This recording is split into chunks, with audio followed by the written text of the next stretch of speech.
উমুকের এত টাকা মেরে খেয়েছিলাম, তার চেয়ে এত বেশি দান আছে, ওই দানের নেকি সে নিয়ে চলে গেল। এরকম কত অসংখ্য অসংলগ্ন থাকতে পারে, অসংখ্য অসঙ্গতি থাকতে পারে।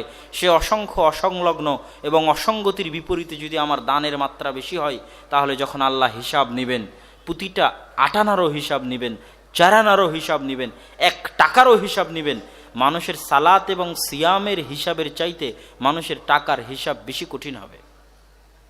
কেননা টাকার সাথে মানুষের অধিকার সংশ্লিষ্ট। সালাত সিয়াম আল্লাহ মাফ করে দিতে পারে, চাইলে যে কোনো মুহূর্তে মাফ করে দিতে পারে, কিন্তু যেহেতু টাকার হিসাব অন্য মানুষের সাথেও সম্পৃক্ত, সেহেতু আল্লাহ সুবহানাহু ওয়া তাআলা এটা মাফ করবেন না। সম্মানিত উপস্থিতি, আমরা এতক্ষণ যাবৎ আলোচনা করছিলাম যে ইসলামে অর্থের গুরুত্ব।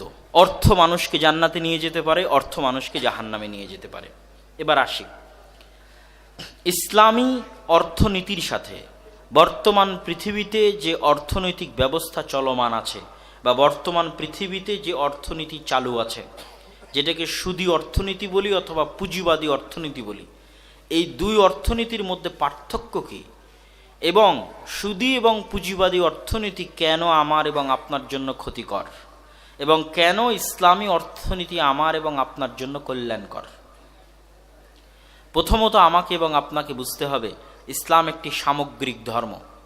ইসলাম গ্লোবালাইজেশনে বিশ্বাস করে এবং ইসলাম সর্বব্যাপী, সর্বগ্রাসী। ইসলামের হুকুম আহকামগুলোকে এমনভাবে সাজানো হয়েছে যেটা সর্বব্যাপী, সর্বগ্রাসী। কিভাবে সর্বব্যাপী, সর্বগ্রাসী?